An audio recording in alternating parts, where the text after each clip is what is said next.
Right, Bismillah, Alhamdulillah, Wassalatu wassalamu ala Rasulillah wa ala alihi wa sahbihi wa man wala. Welcome back to my channel, Silhouette Syndrome. How's everyone doing? Hopefully everyone's okay. Getting ready for the weekend. It's Friday night as I'm recording. Today's topic I would like to cover, as I was informed, as I was suggested by someone, that I should be talking about anxiety.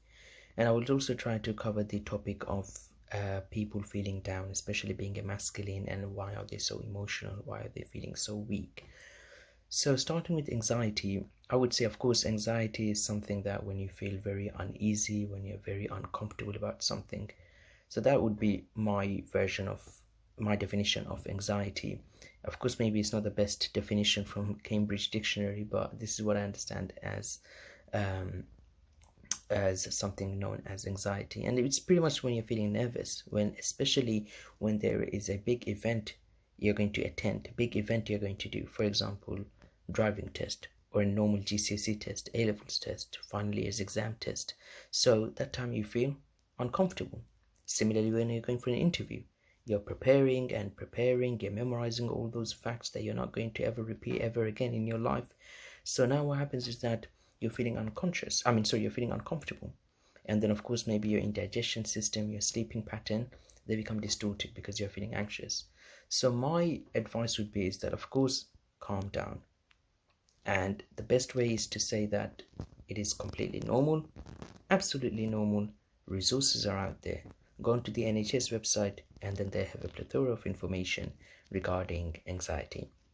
And as a Muslim, I will teach you a hadith, a dua which Prophet Muhammad, peace be upon him, sallallahu alaihi wasallam, taught, and that is, Allahumma inni AUDHUBIKA MINAL HAMMI HAZAN AJZI KASL BUKHLI JUBN DAYN GALABATIR RIJAL. Okay, I'm going to transliterate it in the description box below afterwards.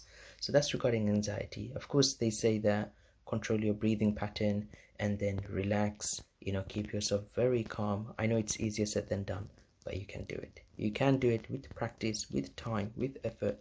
It's going to come in place. And definitely, I know with social, especially like when people become very anxious with society, with social events. Again, I think when you take your friend with you, then what would happen is that automatically you're going to build your confidence. So definitely take a friend, or I think when you actually practice it by yourself, when you say to yourself that, myself being Abdullah, myself being Kareem, myself being Sebastian, there's nothing for me to be nervous about. I didn't do anything wrong, so why should I be nervous? Why should I be uneasy? Just be yourself, be happy. There are other people, they're doing so many things and they're confident about it, they're proud about it. So why shouldn't you be proud about it? Be happy about yourself. God, Allah created you, and you're a special individual, and a unique individual. You are you, and they're not you, and you're not them. So that's about anxiety. Just keep yourself calm and just relax, and definitely be happy, be approaching, and automatically other people will be approaching as well. But if you think that it's not working out in a society or in a social event you're in, after some time you can just excuse yourself. And I think it's good for you to face your fear. And on to the second topic of a masculine individual, a man feeling weak, they're being very emotional, etc. I think this is happening because of the society we're living in now. Again, I do not want to sound misogynistic. I do not want to sound alpha male or anything like that. It's just what I can see.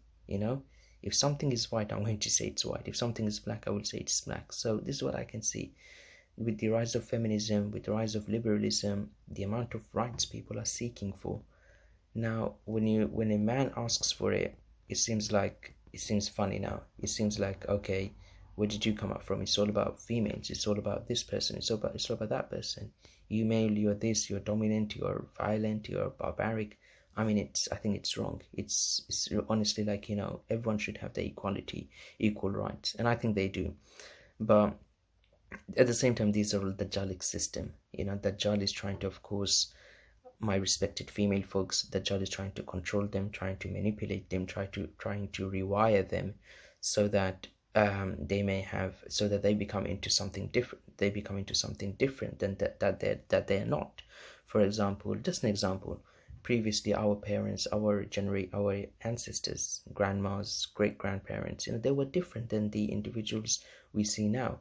A 25-year-old today is way different than a 25-year-old back in 2000, back in 1990s. So similarly, when it comes to now masculinity, masculine men, I think their masculinity is very different now. And I think it's because of the society. I think they're being downtrodden. They are very underrated. They're not given that space. They're not given their right. And we are not following the law of nature. And another thing, I think, being emotional and weak, it's okay. You know, not everyone's the same. The 5 hands, they're not the same. Thumb, index, middle, ring, pinky, you know, they're not the same. So exactly the same way, every individual is not the every like a man, they're not the same. Some may have one skills, characteristics, expertise, whilst others, they're not going to have those characteristics and expertise. So you have to appreciate that. And the only reason they may feel a bit weak or emotional because they're them. It could be that the shaitan, the devil, comes into their minds, plays around with them, brainwashes them, and then it says they feel very bad. Again, I think it's due to low self-esteem, and given the preferences to our female sisters, female folks, that's cool. But it's just, I think, you know, males, they're there as well, and they should be given some sort of recognition as well, like the way females are given. You know, I do not know if it's like, for example, if you're against feminism, if you speak against them, you're known as misogynistic. But I wonder what's the terminology for an individual who talks against, let's just say, masculinity. You know, somebody who's anti-masculine. I do not know. Allahu Alam. Allah knows best. But these things are out there, and we have to look out for each other, help each other, and of course practice whatever that needs to be there, and any information that's needed to be shared with individuals, we can do that. Thank you very much. Like, share, subscribe, enjoy.